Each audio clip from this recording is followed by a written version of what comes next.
Bismillahirrahmanirrahim. Assalamualaikum warahmatullahi wabarakatuh. Innal hamdalillah wassalatu ala Rasulillah amma ba'd.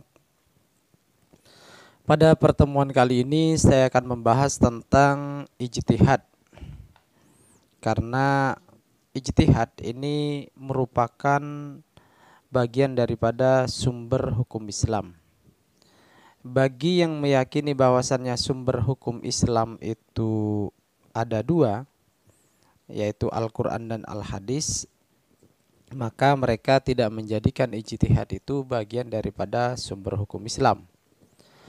Tetapi bagi mereka yang menjadikan ijtihad bagian daripada sumber hukum Islam, maka sumber hukum Islam itu terbagi menjadi tiga, yakni Al-Quran, Al-Hadis, dan ijtihad. Tetapi bagi ulama yang kemudian membagi sumber hukum itu menjadi dua, yaitu sumber hukum yang disepakati, yaitu Al-Quran, Al-Hadis, Al-Ijma, dan Al-Qiyas, itu adalah sumber hukum Islam yang disepakati. Kemudian sumber hukum Islam yang tidak disepakati, yaitu nanti ada istihsan, uraf, istishab, terus syar'u man qablana, madhab sahabi, syaddud dari'ah, dan lain-lain.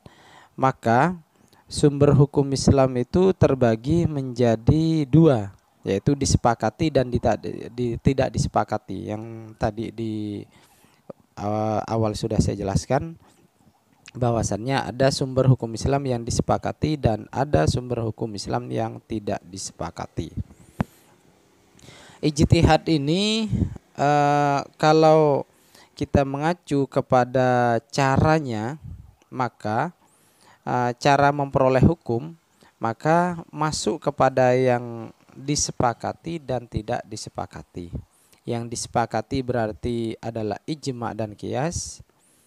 Yang tidak disepakati adalah ya istihsan, uraf, masalah mursalah, syar'u man qablana,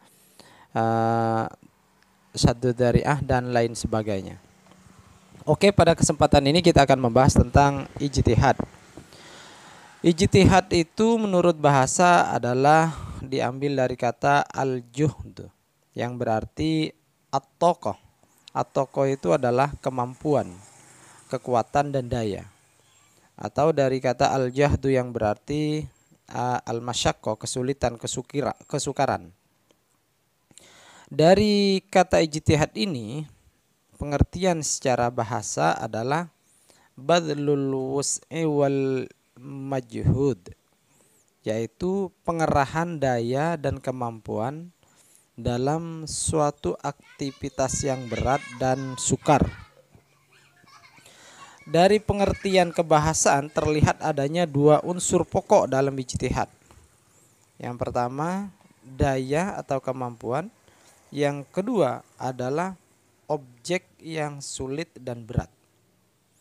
Daya atau kemampuan di sini dapat diaplikasikan secara umum yang meliputi daya fisik, material, mental, spiritual, dan intelektual kemampuan. Oleh sebab itu, di dalam Al-Quran kata al-juhdu banyak sekali ya. Misalnya wa aqsamu billahi jahda aimanihim la in ja'athum ayatun la yu'minunna biha. Mereka bersumpah dengan nama Allah dengan segala kesungguhan. Segala kesungguhan di sini bahwa sungguh jika datang kepada mereka suatu mukjizat, pastilah mereka beriman kepadanya. Kalau di dalam ayat Al-Quran ini sangat banyak sekali sehingga tidak perlu saya jelaskan semuanya. Kemudian kita definisikan, kalau tadi secara bahasa sudah kita jelaskan bahwasannya ijtihad itu dari kata al-juhd atau al-jahdu itu adalah sungguh-sungguh atau kesukaran tadi, maka kita bahas secara istilah. Menurut istilah, ulama berbeda pendapat dalam merumuskan pengertian ijtihad. Bagi ulama yang mendekatinya melalui pemikiran holistik dan integral, Ijtihad diartikan dengan segala upaya yang dicurahkan mujtahid dalam berbagai bidang ilmu seperti bidang fikih, teologi, filsafat, dan tasawuf. Sementara itu, para ulama usul fikih melihat bahwa ijtihad sebagai aktivitas nalar yang berkaitan dengan masalah fikih saja. Oleh karena itu, mereka berpendapat bahwa upaya memahami nas tentang masalah-masalah teologi, filsafat, dan tasawuf tidak dikategorikan sebagai ijtihad. Intinya ijtihad itu hanya terfokus kepada pembahasan-pembahasan fikih saja. Dan itulah yang akan kita pelajari nantinya. Menurut Imam Asy-Syaukani yang disebut dengan ijtihad dalam kitabnya Irsyadul Fuhul adalah badlul was'i fi naili hukmin syar'iyyin amaliyyin bitariqil istimbat, mengerahkan kemampuan dalam memperoleh hukum syar'i yang bersifat amalia, praktis, dengan cara istimbat. Ini adalah definisi secara istilah tentang ijtihad menurut Imam Asy-Syaukani. Menurut Tajuddin Ibnu Abdul Wahhab As-Subki, ijtihad itu adalah istifragul faqih al-was'i li tahsili dhannin bihukmin syar'iyyin, pengerahan kemampuan seorang ahli fikih untuk menghasilkan dhanni, dugaan yang kuat tentang hukum syar'i. Ini yang terpenting adalah bahwasannya mereka berusaha secara kuat untuk menghasilkan hukum syar'i berdasarkan prasangkanya atau dugaan yang kuat sehingga nanti akan menghasilkan hukum. Sedangkan menurut Al-Amidi, istifragul was'i fi talabil dhanni bi syai'in minal ahkam asy-syar'iyyah ala wajhin yahissu minan nufusil ajzi anil mazidi fi, mencurahkan segala kemampuan dalam mencari hukum syara' yang bersifat zonni sehingga dirinya merasa tidak mampu lagi mengupayakan yang lebih dari itu. Jadi usaha yang sedemikian rupa yang sampai pada titik kemampuannya dan dia tidak bisa melakukannya kecuali ya lebih dari itu. Sedangkan menurut Imam Ghazali adalah ijtihad itu adalah upaya semaksimal mungkin yang dilakukan seorang mujtahid dalam memperoleh pengetahuan tentang hukum-hukum syara'. Dari 4 definisi di atas dapat dipahami bahwa ijtihad adalah upaya sekuat tenaga optimal yang dilakukan oleh seorang mujtahid dalam rangka menemukan suatu hukum yang bersifat amalia. Ini titik tekannya pada amalia dalam kurung praktis dan kebenarannya adalah dhonni. Ingat dhonni. Dhonni dalam kurung adalah masih ijtihadiyah. Karena kalau yang sudah qat'i maka tidak boleh diijtihadi. Karena lawan kata daripada dhonni ini adalah qat'i. Teman-teman sekalian, kemudian rinciannya itu adalah dari beberapa pengertian di atas, upaya optimal oleh mujtahid atau faqih. Maksudnya adalah yang pertama ini adalah kita bahas upaya optimal seorang mujtahid itu maksudnya adalah ijtihad tidak mungkin terlaksana tanpa adanya upaya yang sungguh-sungguh dan optimal. Sebagai aktivitas daya nalar yang optimal, seseorang yang akan berijtihad dituntut untuk menguasai berbagai disiplin ilmu yang diperlukan. Oleh karena itu, Al-Ghazali dalam definisinya menyebutkan kata mujtahid. Hal ini menunjukkan bahwa ijtihad hanya bisa dilakukan oleh seorang yang memiliki syarat sebagai mujtahid dengan kapasitas keilmuan yang diperlukan dalam berijtihad. Sedangkan pembahasan kedua, objeknya tentu adalah hukum yang bersifat amaliyah, praktis. Jadi hukum yang bersifat amaliyah, bukan bersifat akidah. Ijtihad dalam pengertian di atas hanya dibatasi pada masalah-masalah hukum yang bersifat amaliyah saja, yaitu fikih. Oleh karena itu, masalah-masalah selain fikih seperti akidah tidak termasuk objek ijtihad. Kemudian yang ketiga, pembahasan dari ijtihad ini adalah nilai kebenarannya adalah dzanni. Ini yang saya katakan tadi, ditegaskan bahwasannya kalau kebenarannya sudah qat'i maka tidak bisa masuk kepada ranah ijtihad. Kebenaran yang dihasilkan dari ijtihad tidak bersifat mutlak, karena apa yang diperoleh melalui ijtihad ini merupakan produk akal yang tidak menutup kemungkinan adanya kesalahan, sehingga ijtihad tidak mungkin terlaksana. Ini menurut Kasui Sya'ban ya. Pada intinya adalah ijtihad itu walaupun salah tetap ada peluang untuk mendapatkan pahala. Kalau benar juga dapat pahala tetapi lebih besar. Ini sesuai dengan hadis Nabi, man ijtahada bi ra'yihi fa in asaba falahu ajrani wa in akhta falahu ajrun wahid. Barang siapa yang berijtihad kemudian dia benar, maka dia dapat 2 pahala. Jika salah maka dia dapat 1 pahala. Ini bagi seorang mujtahid. Tentu nanti ada pembagian-pembagiannya ya. Seorang mujtahid itu syaratnya seperti apa, itu juga perlu diikuti atau menjadi kewajiban, menjadi syarat bagi seorang ingin menjadi mujtahid. Artinya tidak semua orang itu bisa menjadi seorang mujtahid. Menurut Abu Zahra, ijtihad terbagi menjadi 2 bagian saja, yaitu ijtihad istimbati dan ijtihad tobiki. Ijtihad istimbati itu adalah kegiatan ijtihad yang berusaha menggali dan menemukan hukum dari dalil-dalil yang telah ditentukan.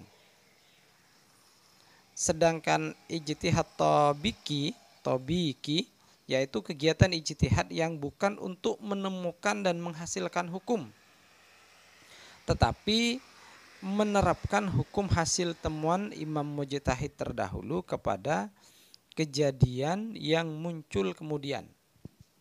Ini hampir mirip dengan qiyas. Jadi menurut Abu Zahra itu ada istilah ijtihad istimbati adalah untuk menggali hukum, ijtihad tobiki adalah untuk mempraktikkan hasil hukum. Sedangkan menurut Shahibul Muwafaqat Imam Asy-Syatibi, dilihat dari segi dalil yang dijadikan pedoman, ijtihad terbagi menjadi 3 macam, yaitu ijtihad bayani, ijtihad qiyasi, dan ijtihad istislahi. Ijtihad bayani yang pertama yaitu ijtihad untuk menemukan hukum yang terkandung dalam nas namun sifatnya dzanni, baik dari segi ketetapannya maupun dari segi penunjukannya. Lapangan ijtihad bayani ini hanya dalam batas permasalahan terhadap nas dan menggunakan salah satu di antara beberapa pemahaman yang berbeda. Dalam hal ini hukumnya tersurat dalam nas namun tidak memberikan penjelasan yang pasti. Ijtihad di sini hanya memberikan penjelasan hukum yang pasti dari dalil nas itu. Umpamanya menetapkan keharusan beriddah 3 kali bersuci terhadap istri yang dicerai dalam keadaan tidak hamil dan pernah dicampuri.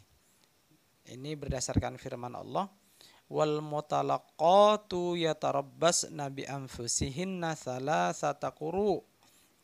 Istri-istri yang bertalak hendaknya beriddah atau menahan diri 3 kali quru. Dalam ayat itu memang disebutkan batas waktu iddah yaitu 3 kali quru. Namun lafal quru itu memiliki 2 pengertian yang berbeda. Bisa bermakna suci, bisa juga bermakna haid. Ijtihad untuk menetapkan pengertian quru dengan memahami beberapa petunjuk atau qarinah yang ada disebut ijtihad bayani.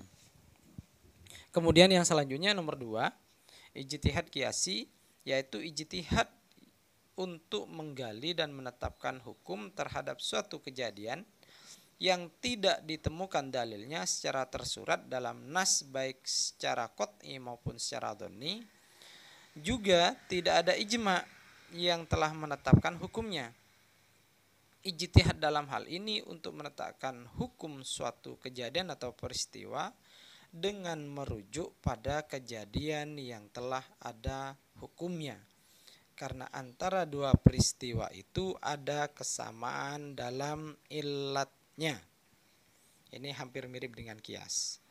Menyamakan sesuatu yang belum ada hukumnya dengan sesuatu yang telah ada hukumnya karena persamaan illat, itu adalah definisi qiyas.